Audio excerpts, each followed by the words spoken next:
Behind the സിനിമയുടെ പുതിയൊരു എപ്പിസോഡിലേക്ക് എല്ലാവർക്കും സ്വാഗതം. നാളെ റിലീസാവാൻ പോകുന്ന വാഴ 2 പറ്റി സംസാരിക്കാൻ വേണ്ടിയാണ് നമ്മൾ വന്നിട്ടുള്ളത്. 2024 വന്ന വാഴ ഫസ്റ്റിന്റെ തുടർച്ചയാണ് ഈ സിനിമ. വാഴ സ്റ്റോറി ഓഫ് ബില്യൺ ബോയ്സ് എന്നുള്ള സംഗതിയുടെ രണ്ടാം ഭാഗം. ആ സിനിമയുടെ ഡയറക്ടർ ആനന്ദ് മേനോനായിരുന്നു. ഈ സിനിമയുടെ ഡയറക്ടർ വ്യത്യാസമുണ്ട്. റൈറ്റർ ഒരാൾ തന്നെയാണ് വിപിൻ ദാസ്.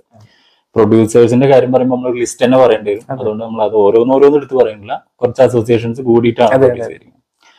അത് 2 പാർട്ട് സ്കാം ഭയങ്കരമായിട്ട് ഓടിക്കൊണ്ടിരുന്ന ഒരു വർഷത്തില്, അതായത് എല്ലാ സിനിമക്കും രണ്ടാം ഭാഗം എന്ന് വന്നിരുന്ന സമയത്ത് ഒരു രണ്ടാം ഭാഗം പ്രോപ്പറായി പ്രഖ്യാപിച്ച് കറക്റ്റായി ഷൂട്ട് ചെയ്ത് രണ്ടാം ഭാഗം വന്നൊരു സിനിമയാണ്.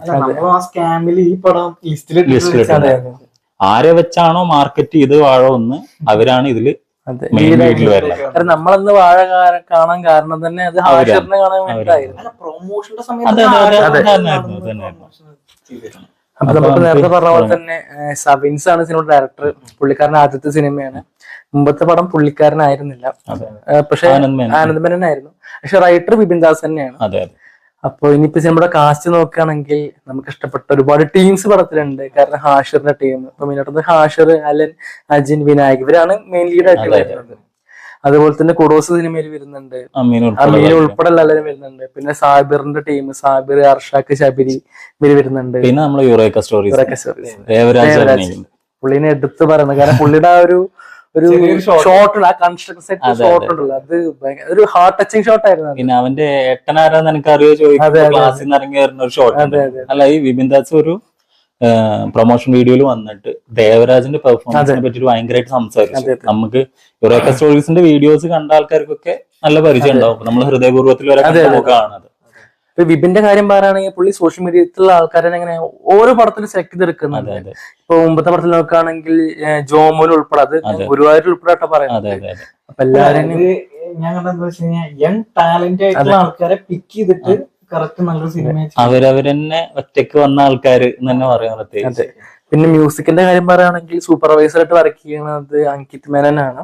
ഇലക്ട്രോണിക്കലി ഉൾപ്പെടെ ഒരുപാട് മ്യൂസിക് കമ്പോസേഴ്സ് വർക്ക് ചെയ്തിട്ടുണ്ട്. 9 സോങ്സും 8 കമ്പോസേഴ്സ് ആണുള്ളത്.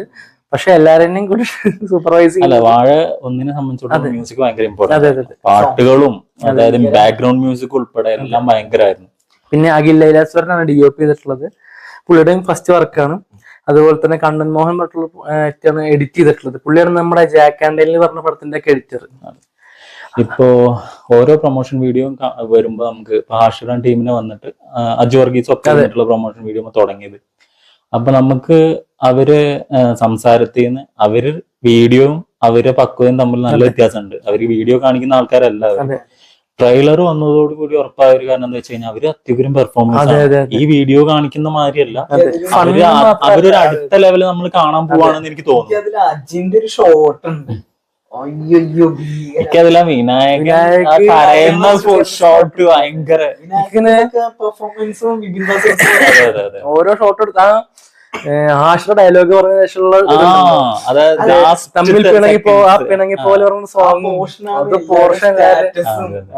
അതില് പിന്നെ ശബരി ഉൾപ്പെടെയുള്ള ആൾക്കാരെ കാണിക്കുന്നുണ്ട്. പിന്നെ എന്താന്ന് വെച്ച് കഴിഞ്ഞാൽ ഈ സിനിമയത്തെ അതർ മെയിൻ സ്ട്രീം ആക്ടേഴ്സ് ഇതിൽ വരുന്ന ആൾക്കാരാണ് പ്രധാനം. അൽഫോൺസ് പുത്രനെ തുടങ്ങിയത് പ്രേമ കുഴപ്പമെന്നുള്ള ചോദിച്ച അല്ല, അൽഫോൺസ് പുത്രൻ നമ്മൾ പറഞ്ഞിട്ടുണ്ടായിരുന്നു. ഈ വാഴയിൽ ഇവരല്ലാണ്ട് നമ്മൾ ആദ്യം എടുത്തു പറഞ്ഞ ആള് അൽഫോൺസ് പുത്രനാണ്. അൽഫോൺസ് പുത്രൻ അല്ലാതെ വിജയ് ബാബു, സുധീഷ്, വിജിക്കുട്ടൻ, അജു വർഗീസ് അപ്പൊ തുടങ്ങി കുറച്ച് ആൾക്കാര് തന്നെ അഭിനയിക്കുന്നത്. അപ്പോ അവരൊക്കെ പുതിയ ടാലൻസിനെ നല്ല സപ്പോർട്ട് ചെയ്യുന്ന രീതിയിലാണ് അത് ചെയ്തിരിക്കുന്നത്. എന്താണ് എക്സ്പെക്ടേഷൻ? മുമ്പത്തെ പടത്തിനെക്കാട്ടിയും കുറച്ചും കൂടി ഇമോഷണലി ഒരുപക്ഷെ സിനിമയിൽ നമുക്ക് കണക്ട് ആവാൻ തോന്നുന്നുണ്ട് കുറച്ചും കൂടി. കാരണം ട്രെയിലർ തന്നെ അങ്ങനെയാണ് കാണിക്കുന്നത്. എന്റെ മുമ്പത്തെ ഒരു കമ്മിങ് ഏജ് ഓഫ് ഫിലിമായിട്ട് തുടങ്ങിയിട്ട് അവരുടെ ജീവിതത്തിന്റെ ഓരോ കാലഘട്ടം കാണിച്ചിരുന്നു. ഇതെന്താന്ന് വെച്ച് കഴിഞ്ഞാൽ ഇവരുടെ പ്രായം നമുക്ക് അറിയാം. ആ പ്രായത്തിലുള്ള ആ കഥ തന്നെ ആയിട്ടാണ്. പിന്നെ ഉണ്ടായിരിക്കും കുറച്ച് കഴിഞ്ഞിട്ടുള്ളത് ഉണ്ടായിരിക്കും. കാരണം എന്താന്ന് വെച്ച് കഴിഞ്ഞാൽ എല്ലാവരും രണ്ട് ഇത് കാണിക്കും. സ്കൂൾ കാലഘട്ടം കാണിക്കും. എന്താന്ന് വെച്ച് കഴിഞ്ഞാൽ സ്കൂൾ കാലഘട്ടം കാണിക്കും. ഇവര് ഏകദേശം അതേ പ്രായത്തിലാണ് നമ്മൾ കാണുന്നത്. അപ്പോ അവര് അത്ര പ്രായത്തിലുള്ള ആൾക്കാർക്ക് മാത്രമല്ല, ഇവരെ വീഡിയോ കണ്ട ആൾക്കാർക്കും ബാക്കിയുള്ളവർക്കും ഒക്കെ കണക്ട് ആവുന്ന രീതിയിലാണ് വന്നിരിക്കുന്നത്. എനിക്കെന്ന് വെച്ച് കഴിഞ്ഞാൽ നമുക്ക് എല്ലാവർക്കും നൊസ്റ്റാൾജിയ എന്ന് പറഞ്ഞ സംഭവമുണ്ട്. അത് നമ്മുടെ സ്കൂൾ കാലഘട്ടം, അതേപോലെ തന്നെ കോളേജ് കാലഘട്ടം, നമുക്ക് ഇന്നും നമ്മൾ ഭയങ്കരമായിട്ട് നൊസ്റ്റാൾജി അടിക്കുന്ന ഒരു കാര്യമാണ്. അപ്പൊ എന്താന്ന് വെച്ച് കഴിഞ്ഞാൽ അന്ന് നമ്മുടെ ലൈഫിൽ ഉണ്ടായിട്ടുള്ള നമുക്ക് റിലേറ്റ് ചെയ്യാൻ പറ്റുന്ന ചെറിയ ചെറിയ കുഞ്ഞു കുഞ്ഞു കാര്യങ്ങളുണ്ട്.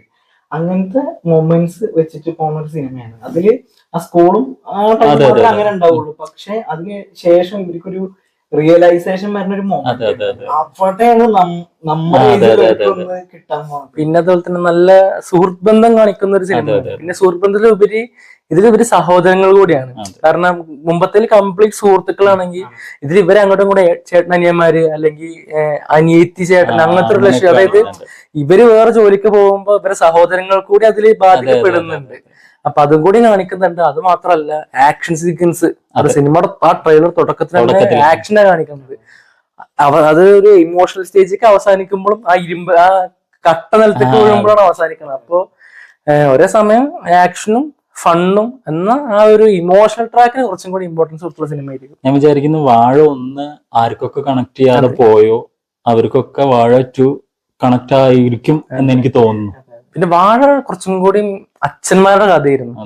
ഇതൊരു പക്ഷേ കുറച്ചും കൂടി സഹോദരങ്ങളുടെ ബയോപിക് ഓഫ് വില്യൻ ബ്രോസ് എന്നാണ് കൊടുത്തിട്ടുള്ളത്. അപ്പൊ ഇത് മൊത്തത്തിൽ ഇവരെന്നെ ഒരു പക്ഷേ എനിക്ക് തോന്നുന്നു ഇവര് ഈ നാട് വിട്ടു പോവുക, ഇവിടുന്ന് എല്ലാം അവസാനിപ്പിച്ച് പോകുന്നൊക്കെ പോലെ കണ്ടിട്ടുള്ളത്. അപ്പൊ ഒരു പക്ഷെ അങ്ങനെ തന്നെ ആയിരിക്കും അവസാനിപ്പിക്കുന്നുണ്ടാവും. എന്തായാലും സിനിമ നല്ലൊരു വിജയമാവട്ടെ നമുക്ക് പ്രതീക്ഷ.